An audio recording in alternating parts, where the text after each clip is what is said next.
और जब आतंकवादी हमले की हम तहकीक करते हैं, पता लगता है कि जर्मनी में 1968 टू 1992 में एक ग्रुप थी बादर मैनहॉफ, जो एक टेररिस्ट ग्रुप थी।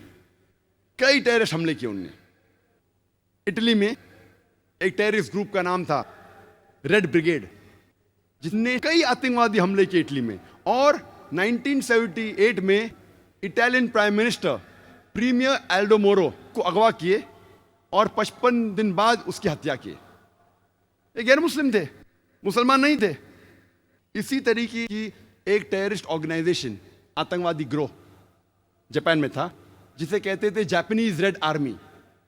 और इनने कोशिश की कि नर्व गैस के जरिए एक टोक्यो के ट्यूब स्टेशन में हजारों की हत्या करने की, लेकिन लोग बच गए। सिर्फ 12 लोग मारे गए। उनने नर्व गैस डाली टोक्यो के सब स्टेशन में, सिर्फ 12 लोग मरे और 5700 घायल हुए।